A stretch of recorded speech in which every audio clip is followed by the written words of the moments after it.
升下是吧？中专毕业，你是不是走错地方了？我们这里是省城顶尖的外企，招的最低也是本科生。经理，我虽然是中专毕业，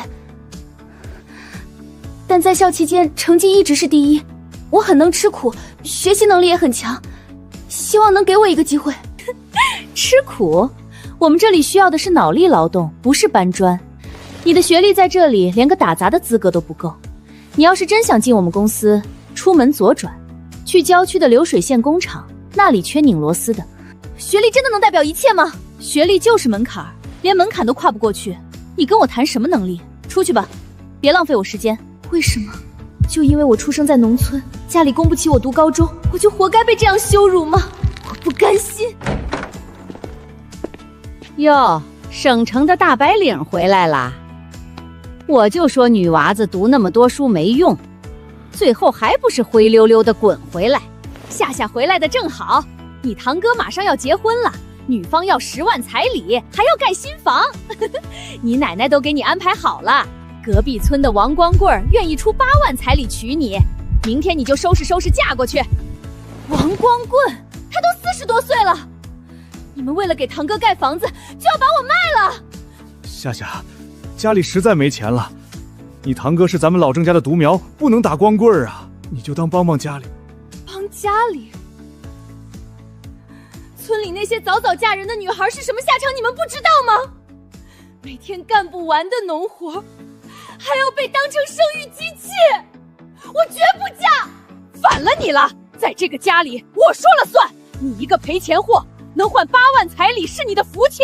如果我妥协了，我这辈子就像烂泥一样，永远被他们吸血。不行，我必须逃出去，我要重新考大学，只有知识才能救我。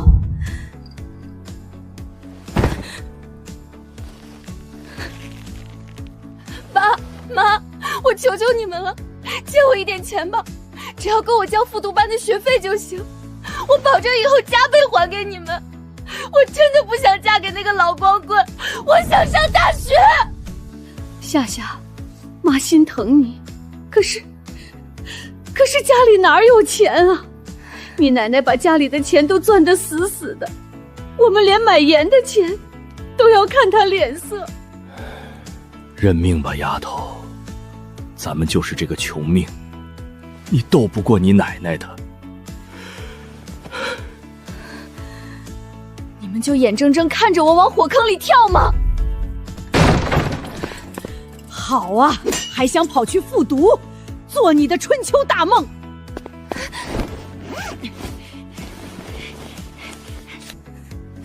还给我，那是我的命根子！把他给我关进柴房，明天一早直接绑去王家成亲。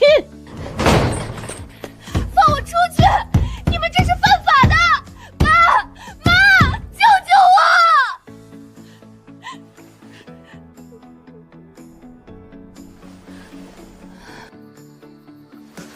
我！我不能坐以待毙，我必须逃！死丫头，你还敢砸窗户？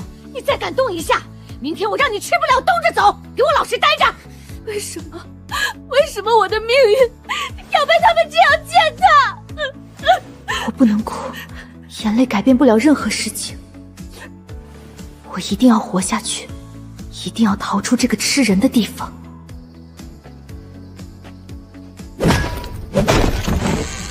姐，你快出来！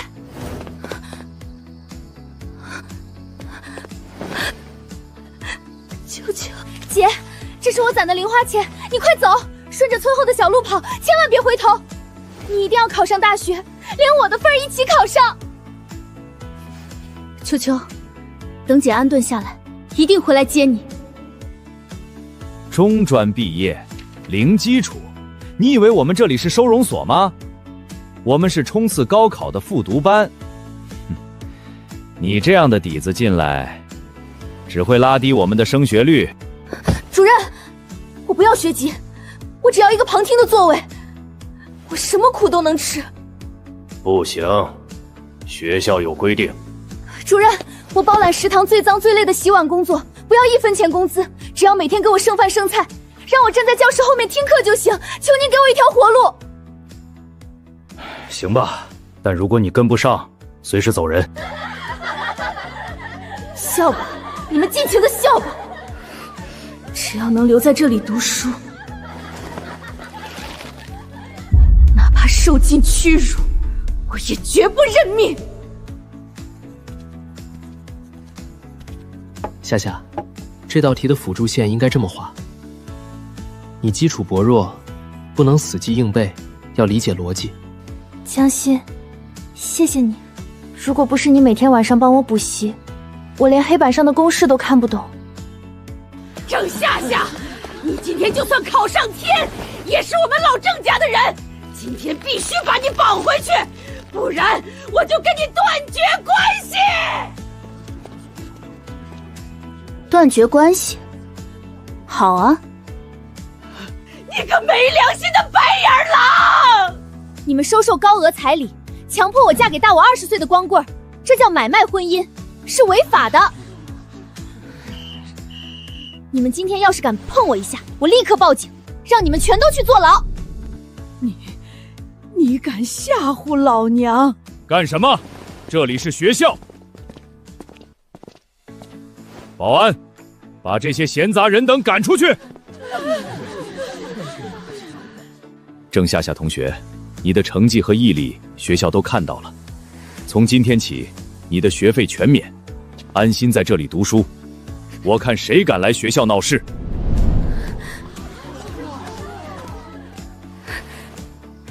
谢谢校长。我终于做到了，我用成绩为自己打下了一片安全的领地，这只是第一步。建军啊，你生了个好闺女，超了2本线25分，咱们村多少年没出过大学生了，夏夏给咱们村争光了。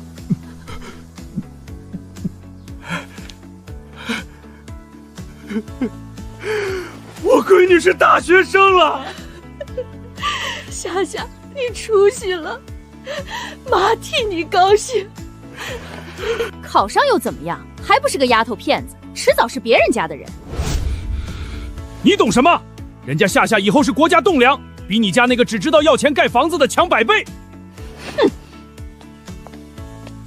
夏夏，大学学费1年要好几千，秋秋马上也要去省城读高中了，这学费，家里砸锅卖铁也凑不住啊。要不，我去镇上多找几份零工。爸妈，你们别愁了，学费的事情我来想办法。你一个女娃娃能有什么办法？我已经成年了，省城机会多，我可以去打工，去做兼职。我不仅要赚够自己的学费，还要供秋秋读完高中。我绝不让秋秋走我的老路。命运的大山虽然沉重，但只要我还有一口气，我就能把它凿穿。省城，我来了。这个经济学模型的核心在于资源的合理分配。不行，我不能睡，下午还要去发传单，晚上还要去餐厅洗盘子，秋秋的学费还差1000块。老师，有人晕倒了！这不是那个每天到处打零工的村姑吗？听说她为了赚钱连饭都不吃。我不能倒下，我倒下了，秋秋怎么办？我的大学梦怎么办？你就是来应聘高级茶艺师的。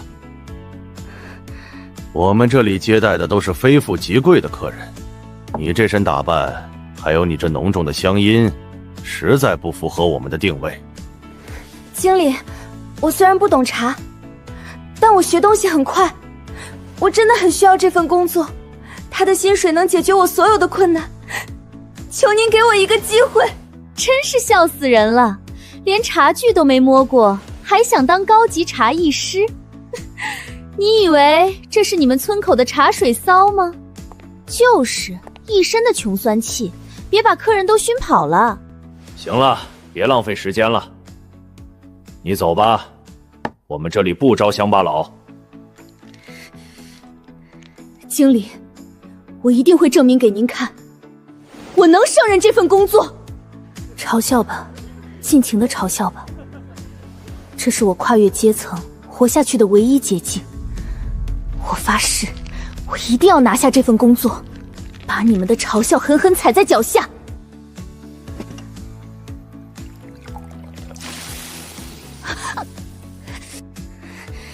再来！连这滴点儿痛都吃不了，还谈什么改变命运？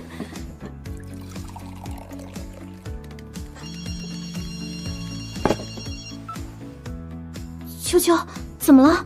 姐，你快回来！大堂哥订婚，女方要天价彩礼，奶奶逼着爸把家里唯一的口粮填卖了凑钱，爸答应了。他们说女娃读高中没用，不让我去省城放学了。什么？他们敢？秋秋，你别怕，姐马上回去。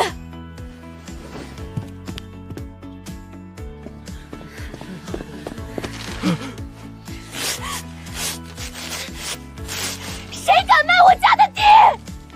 你个死丫头，反了天了！你堂哥结婚是头等大事，卖块地怎么了？哟，在城里待了几天，脾气见长啊！我可是听说了，你在城里根本没好好上学，天天往那些乌烟瘴气的地方跑，谁知道你在干什么见不得人的勾当？就是啊，穿得妖里妖气的，肯定没干好事儿。夏夏，你大娘说的是真的吗？哎，你可不能走歪路啊！爸，连你也不相信我。我在城里每天打3份工，累得吐血，就是为了保住这个家，保住秋秋的学业。你们不仅吸我的血，还要往我身上泼脏水。这个家已经彻底烂透了，我不能再对他们抱有任何幻想。我必须带秋秋走，彻底离开这个泥沼。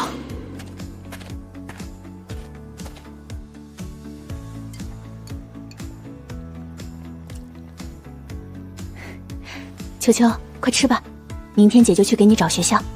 姐，我不吃了，你吃。你为了带我出来，跟家里彻底闹翻了，连生活费都断了。我们以后该怎么办啊？别怕，天塌下来有姐顶着。姐明天就去把那份高薪工作拿下来，我们一定能在省城活下去。你还敢来？我说了你不合适。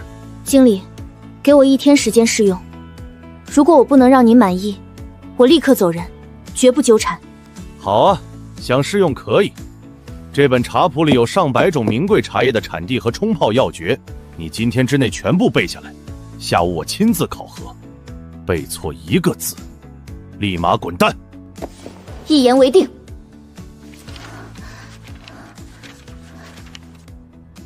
哼。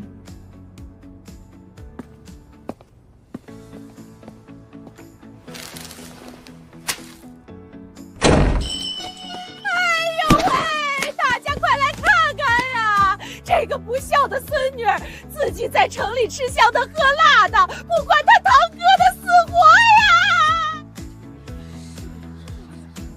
郑夏夏，你看看你招惹都是些什么人！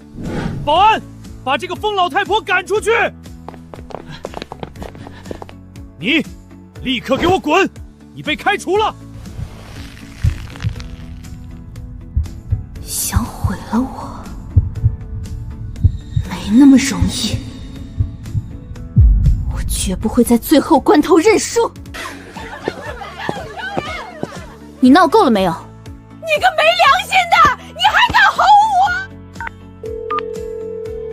我！喂，110吗？我要报警，这里是清雅茶楼，有人在这里寻衅滋事，严重影响商家营业，并且涉嫌敲诈勒索。对，金额巨大。你敢报警抓你亲奶奶？法律面前没有亲戚，你再敢踏进这里一步，我保证让你在拘留所里过年。滚！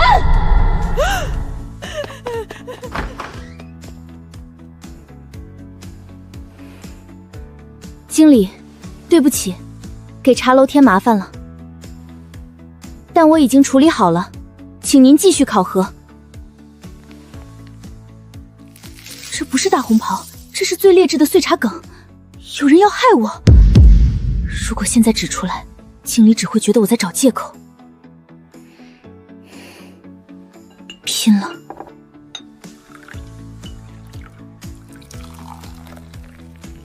这杯茶用的虽是普通的碎茶，但经过沸水的历练，依然能散发出属于它的清香。哦，烈茶竟能泡出如此醇厚的口感，火候掌握的极佳。小姑娘，你对茶道有何见解？大师，我觉得茶如人生，名贵茶叶就像出身高贵的人，生来受人追捧。而这碎茶羹，就像我们这些出身底层的普通人，虽然生在泥泞，饱受轻视，但只要经得起滚水的煎熬，不屈不挠，同样能泡出一壶好茶，散发自己的价值。哈哈哈哈哈！好一个经得起滚水的煎熬！经理，这小姑娘不仅基本功扎实，信性更是难得，是个可造之才呀。郑夏夏，你被破格录用了，明天正式来上班，底薪加提成。谢谢经理，谢谢大师。秋秋，学费和住宿费姐都交齐了，你在这里安心读书，什么都不要想，一定要考个好大学。姐，你辛苦了，我一定不会让你失望的。我终于靠自己的双手把妹妹托举到了阳光下，我也终于彻底摆脱了那个吃人的原生家庭。现在的学术环境啊，太浮躁了。这茶泡得极好，火候和时间拿捏得分毫不差。请问，这是什么手法？先生过奖了，这是武夷岩茶的传统冲泡法，重在悬壶高冲，以激发茶的香气。我看先生眉头微蹙，似乎有些疲惫，所以特意在第二泡时稍微延长了做杯时间，让茶汤更醇厚，有安神之效。你不仅懂茶，还很懂察言观色。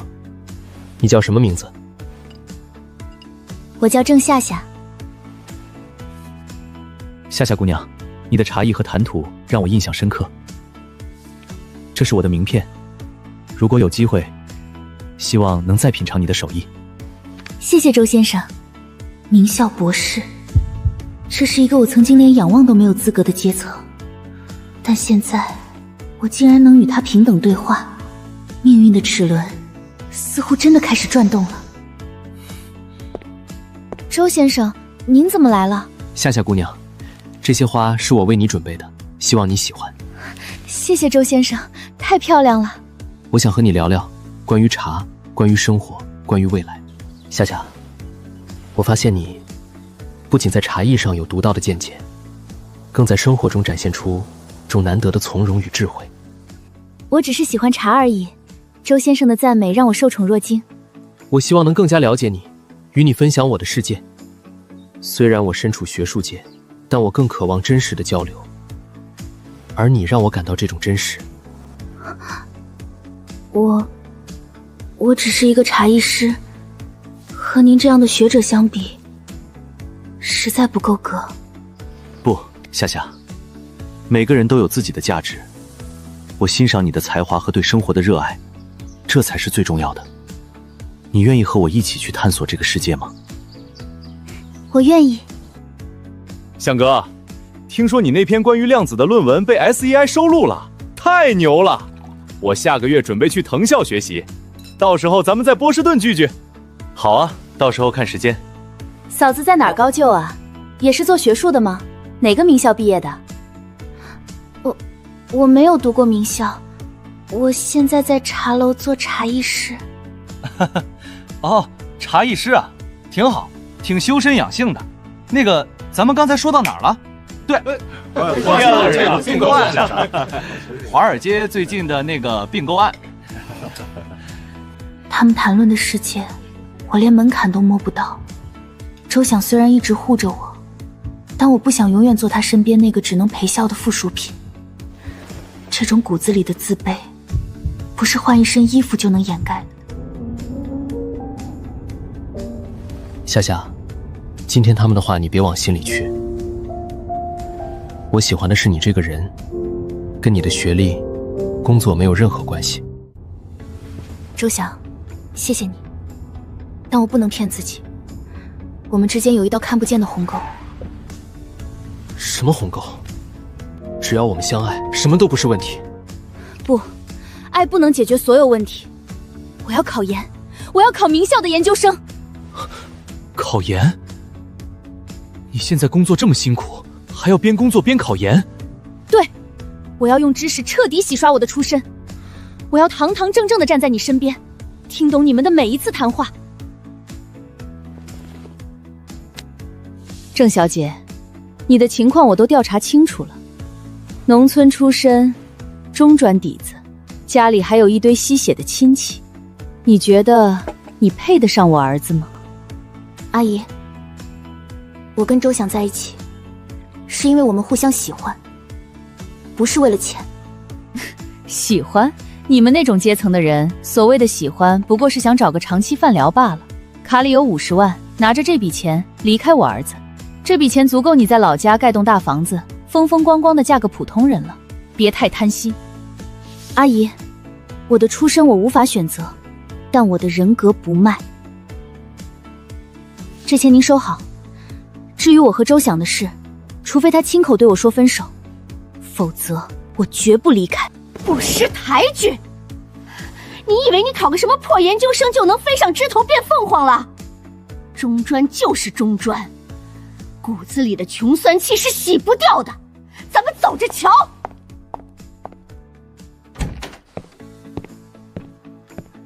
夏夏，最近店里生意太好了，几个大客户都点名要你服务。从明天起，你每天的排班增加4个小时，周末不许请假。经理，不行啊，我马上就要考研了，本来复习时间就不够，再加4个小时，我根本没法看书了。夏夏，做人要懂得感恩，是我破格录用了你，你现在成了茶楼的招牌，就想撂挑子。你要是不同意，这个月的提成1分都别想拿。哼。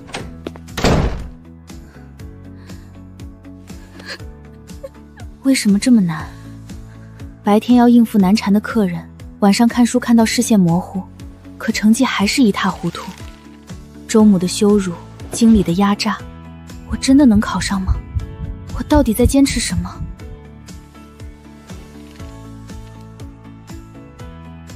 你疯了！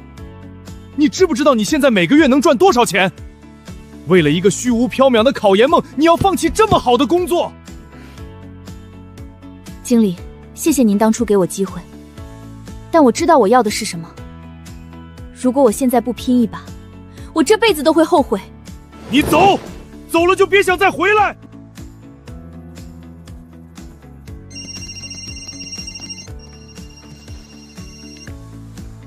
喂，妈，怎么了？夏夏，你快回来啊！你爸在地里干活晕倒了，医生说是突发中风，现在在重症监护室里抢救。什么？医院说手术费和后续治疗要10几万，你奶奶和大娘1分钱都不肯借，还说让你爸听天由命，别浪费钱了。夏夏，妈求求你，救救你爸呀！妈，你别慌，我马上回来，我一定救爸。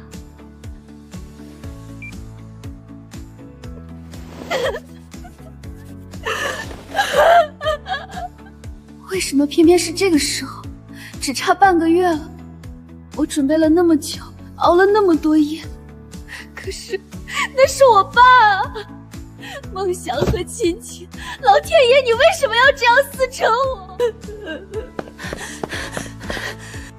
哟，大学生回来了。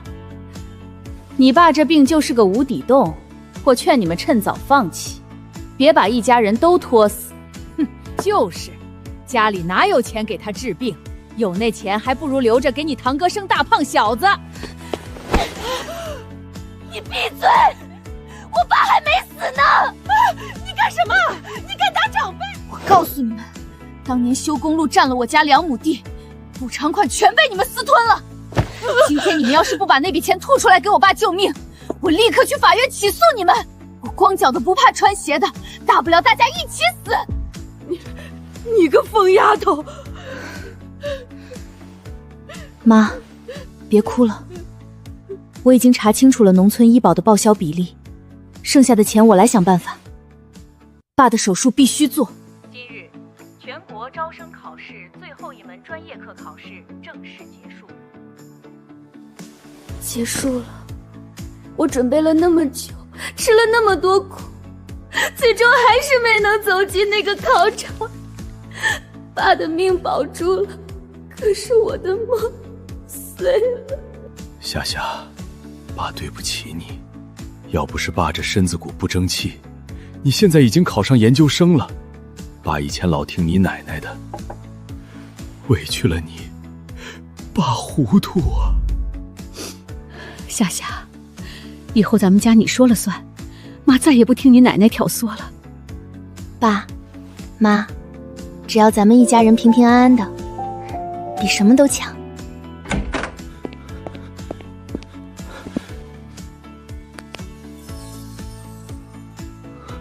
夏夏，你家里发生这么大的事，你为什么不告诉我？你一个人扛下所有，你的坚韧和有情有义让我更加确定，你就是我要找的妻子。嫁给我吧，以后所有的风雨我们一起扛。我愿意。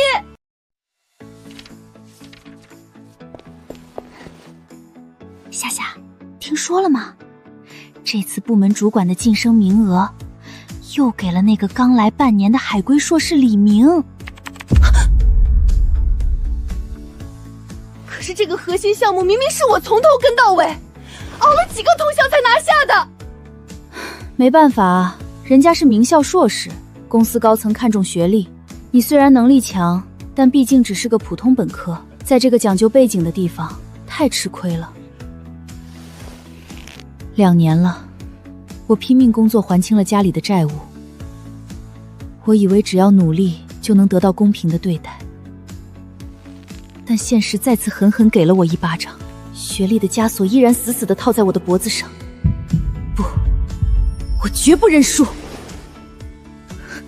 那团熄灭的火，我要让它重新烧起来！我要考研！这个并购案的前期调研做得不错，不过考虑到这个项目涉及核心客户，为了稳妥起见，后续的执行和汇报工作就交由李明来负责吧。主管，这个项目从立项到数据分析，全是我一个人跟进的。李明才来半年，他根本不了解客户的核心诉求。郑夏夏，注意你的态度。李明是名校海归硕士，他的学历背景能给客户更大的信任感。你一个普通本科，拿什么去跟那些大老板谈专业？这是公司的决定，你配合好就行了。夏夏姐，你放心，我会把你的名字写在协助人员名单里的，辛苦你了啊。我知道了，又是学历。无论我多拼命，多有能力，在这个职场里，没有那张名校的文凭，我就永远是个可以被随意替代的底层打工仔。我不甘心。今天在公司受委屈了。周翔，我以为只要我足够努力，就能打破偏见，但我错了。职场的天花板比我想象的还要坚硬。我想重新考研。我早就说过，你骨子里就是个不服输的女战士，想考就考，我全力支持你。可是我已经脱离书本2年了，刚才看了一眼专业课，很多知识点都忘得一干二净。而且今年的报考人数比2年前翻了1倍，竞争太惨烈了。我现在的精力和记忆力还能拼得过那些应届生吗？夏夏，你比他们多的是社会阅历和破釜沉舟的勇气，这是你最后一次改变命运的机会，不要给自己留遗憾。你说的对，既然退无可退，那我就在这个残酷的考场上再杀出一条血路。郑夏夏，这份行业分析报告明天早上开会要用，你今晚加个班，把他赶出来。主管，现在已经晚上11点了，这份报告的数据量极大，一晚上根本做不完。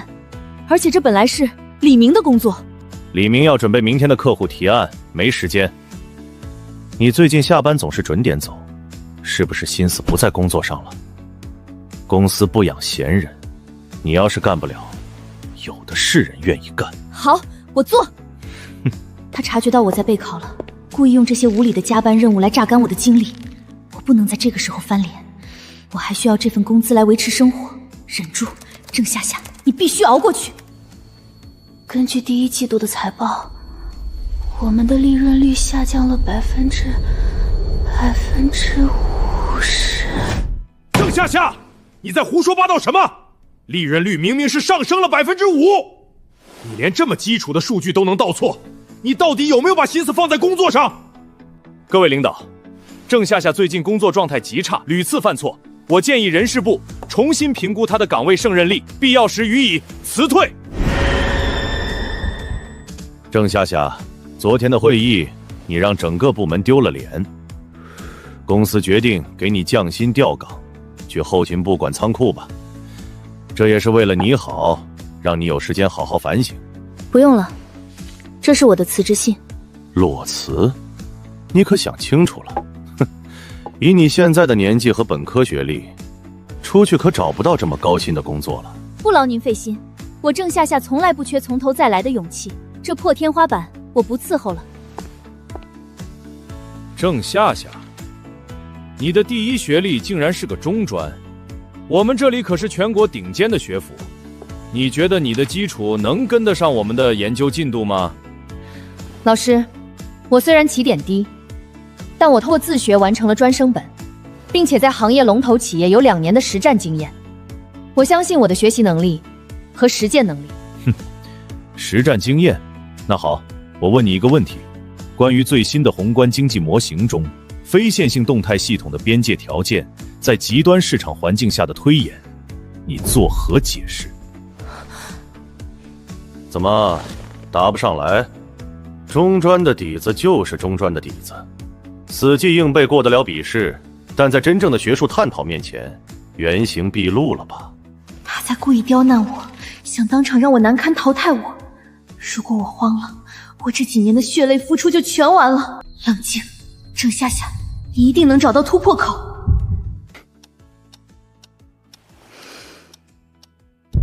老师，您提到的非线性动态系统边界条件，在纯理论推演中确实极其复杂，但如果我们将它置入真实的极端市场环境中，其实可以找到更直观的解法。哦，你倒是说说看。我曾经在底层做过茶艺师，也经历过企业底层的残酷竞争。在极端环境下，市场就像一壶沸水，而个体或企业就像茶叶。理论上的边界条件其实就是资源极度匮乏时的生存底线。我结合我在龙头企业处理过的那个濒临破产的并购案来看，当常规的线性注资失效时，我们利用了郑夏夏将枯燥超纲的理论巧妙与自己底层摸爬滚打的社会经验，对人性的洞察完美结合，给出了一个极其接地气又充满学术深度的回答。整个过程逻辑严密，数据详实，所以我认为真正的学术不应该只停留在象牙塔的推演中，更应该能解释并解决泥泞中的现实问题。好一个解释泥泞中的现实问题。我们做学术的最忌讳的就是眼高手低和出身偏见。这位同学的回答不仅理论扎实，更难得的是具备极强的现实洞察力，这正是我们目前科研组最稀缺的品质。郑夏夏同学，我给你最高分，如果你愿意，我希望你能直接进入我的科体组，做我的直系研究生。谢谢导师，我愿意。我做到了，我终于用实力撕碎了那张名为出身的标签，迎来了属于我的高光时刻。夏夏，妈以前是对你有误解，你这孩子不仅长得漂亮，还这么上进，能考上张泰斗的研究生，真是咱们周家的骄傲啊！以后你和周翔好好过日子，有什么需要的尽管跟妈说。谢谢阿姨，我和周想会努力的。还叫阿姨呢，该改口了。谢谢妈。从那个破败的农村土房，到今天站在这里，我终于跨入了曾经遥不可及的精英阶层。物质和精神的丰收，让我觉得过去吃的所有苦，都是值得的。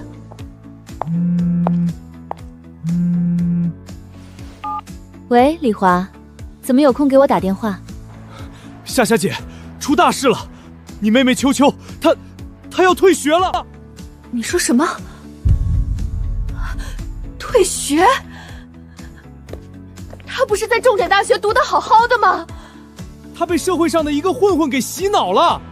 那个男的装富二代，骗光了秋秋的钱，现在怂恿秋秋办休学，说要带她回老家私奔结婚。我刚才在火车站看到他们了，怎么劝秋秋都不听。私奔结婚？不，我拼了半条命才把她托付出那个吃人的农村，绝不能眼睁睁看着她为了一个渣男重新跌回深渊。秋秋，你糊涂啊！李华，帮我盯住他们，我马上要买最早的航班飞回去。对不起，您拨打的电话已关机。接电话啊，秋秋，你千万别做傻事。夏夏，我已经托省城的朋友去火车站和汽车站堵人了，你别太着急。周翔，秋秋是我拼了半条命才从那个泥沼里拉出来的。他从小聪明可爱，根本不知道底层的险恶。那个混混就是看准了他的单纯，想用所谓的爱情毁了他一辈子。我就是绑，也要把他绑回学校。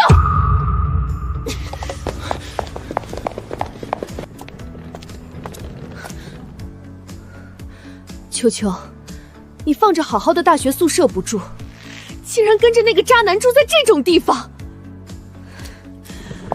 无论前面是什么地方，今天我必须把我妹妹带走。谁敢拦我，我就跟他拼命。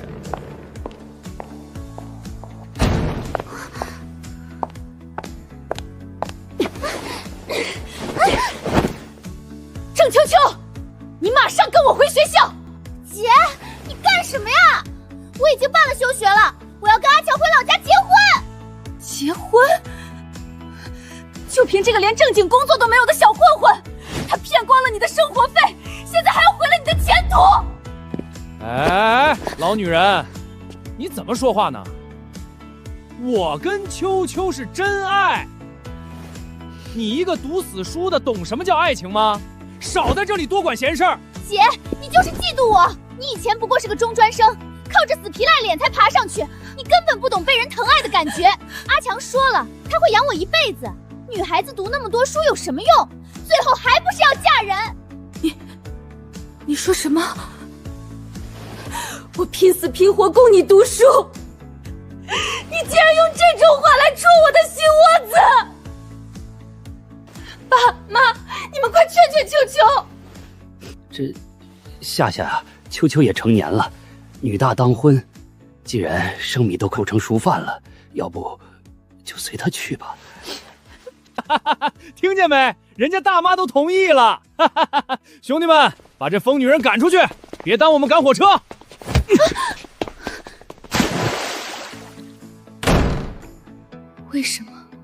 为什么我拼尽全力，却还是叫不醒装睡的人？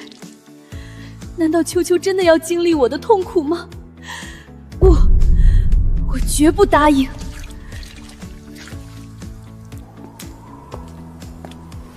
郑女士，你妹妹已经满18岁了，她是完全民事行为能力人，而且她亲口对我们说，她是自愿跟那个男人走的，没有受到胁迫。这种情况，我们警方真的无法强行干预。自愿？好一个自愿！被洗脑的自愿，比被绑架还要可怕。阿强连夜把她带回了偏远老家，肯定是想用怀孕来彻底拴住她。我该怎么办？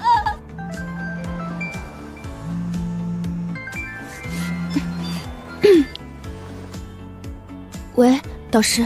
夏夏，你现在在哪里？你的核心论文数据模型在复核时出现了严重偏差，你必须在3天内赶回实验室重新跑去修改，否则你的盲审绝对过不了，面临直接延期毕业的风险。你知不知道这对你接下来的校招有多大影响？导师，我家里出了点急事。夏夏，我知道你一路走来不容易，但学术是严谨的，没有任何借口。3天，这是最后的期限，你自己权衡吧。老天爷，你为什么要这样逼我？我到底该救谁？阿强，真名叫刘强，伪装富二代，原来是个身背50万网贷的老赖。夏夏，我托律师朋友查到了，这个刘强不仅有巨额债务，还有严重的家暴史。他前女友曾经被他打断过2根肋骨，这是当时的报警记录和验伤报告。好，有了这些铁证，我看他还能怎么狡辩。周翔，帮我雇几个最专业的安保人员。我要去砸场子。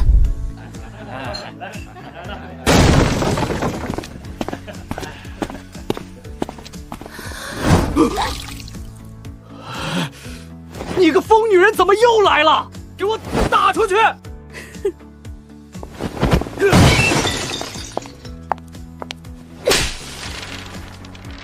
大家看清楚了，这就是你们眼里的好女婿，身背50万网贷，打断前女友2根骨嘎的家暴男。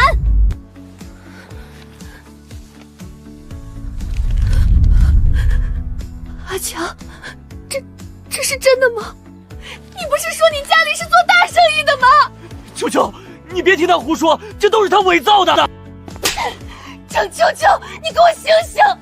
你为了这么个人渣，放弃大学梦想，对得起爸妈在地里流的血汗吗？对得起我拼了命把你托举出来的苦心吗？你看看这些证据，你今天要是嫁给他，明天躺在医院里断肋骨的就是你。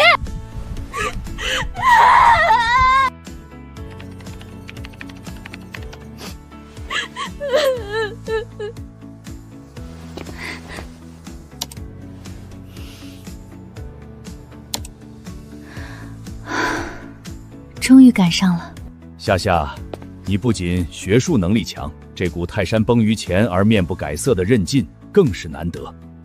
你的论文没问题了，准备迎接毕业季的校招吧，我看好你。谢谢导师。下一位，郑夏夏。各位考官好，我是郑夏夏。坐在主考官位置上的人事总监，正是当年那个在省城外企当众羞辱他中专学历，并把他的简历扔进垃圾桶的 HR。郑夏夏，真是让我意外啊！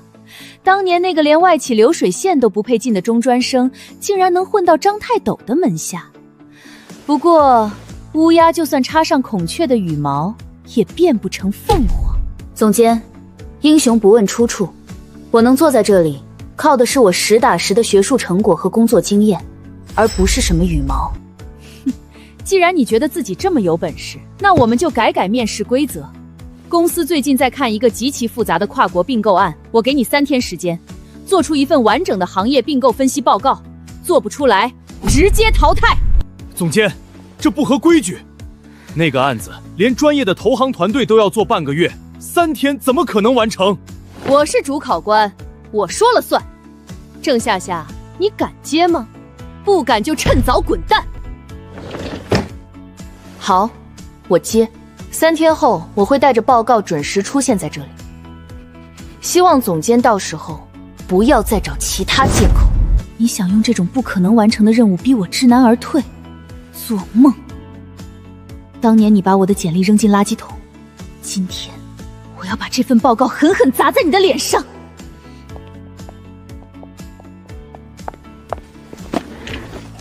哟，这不是那位被总监特别关照的郑小姐吗？3天做跨国并购案，你以为你是神仙啊？就是，连名校毕业的都不敢接这种活儿。我看你还是别白费力气了，早点回你的乡下种地去吧。有时间在这里冷嘲热讽，不如多看看你们自己的模型。我的事不劳费心。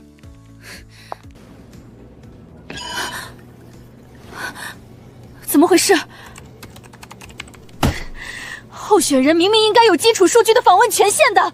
把郑夏夏的内部数据权限全部切断，我看他没有数据支撑，怎么编出那份报告？卑鄙，竟然在背后耍这种下三滥的手段！没有内部数据，这个并购模型就等于没有地基，根本推演不下去。难道我真的要输在这里吗？不，内部数据没有，我就去查公开的行业财报，去查海外的开源数据库。只要思想不滑坡，办法总比困难多。你不要命了？3天3夜没合眼？喂，你流血了？别吵，马上就收尾了。身体已经到了极限，大脑像针扎一样疼，但我不能停，绝对不能停。这是我跨越阶层的最后一战，哪怕是倒下，我也要倒在冲锋的路上。喂，妈，怎么了？夏夏，家里出大事了，你奶奶突发脑溢血，瘫痪在床了。大娘和堂哥呢？他们不是一直霸占着奶奶的钱吗？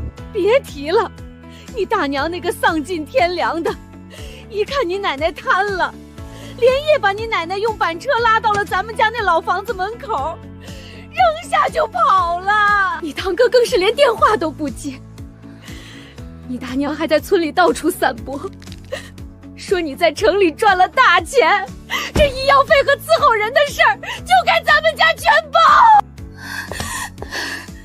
无耻，简直欺人太甚！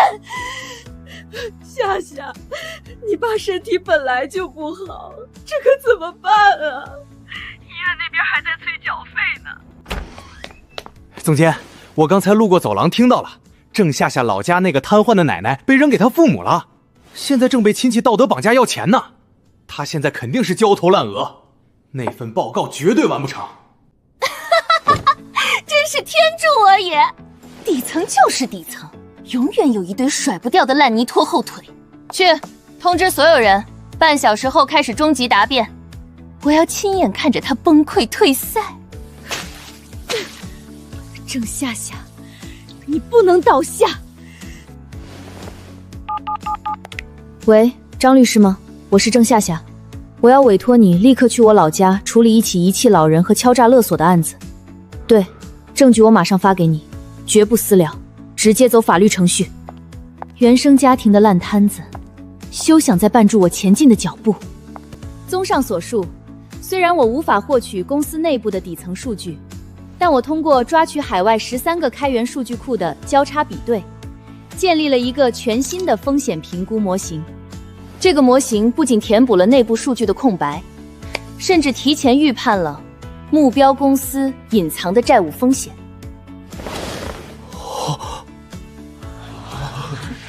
一派胡言！你这些开源数据根本没有权威性。郑夏夏，你一个中专出身的泥腿子，懂什么叫真正的跨国并购？你这纯粹是在纸上谈兵，浪费大家的时间。我宣布，你的答辩不合格。谁说他的答辩不合格？总裁，您怎么来了？这个候选人出身太差，而且报告数据来源不明，我正在教训他。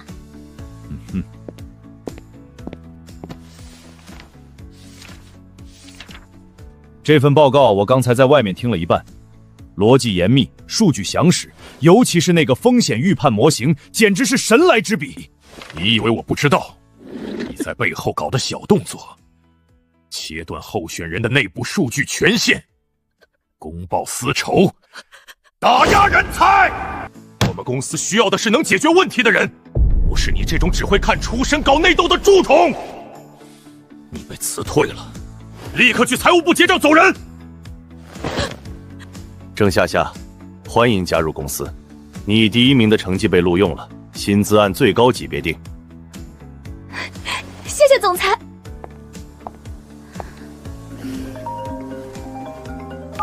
郑小姐，事情办妥了，警方已经介入，你大娘一家涉嫌遗弃罪被传唤了。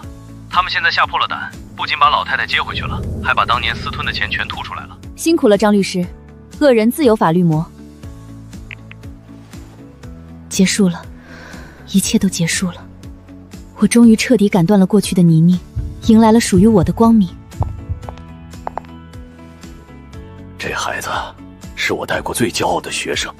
婚后，我用积蓄在县城全款买下了大平层，而在老家，大娘因遗弃罪留下案底，堂哥婚事彻底黄了。瘫痪的奶奶躺在发霉的土床上无人照顾，大娘天天指东骂西，一家人过得鸡飞狗跳，悔不当初。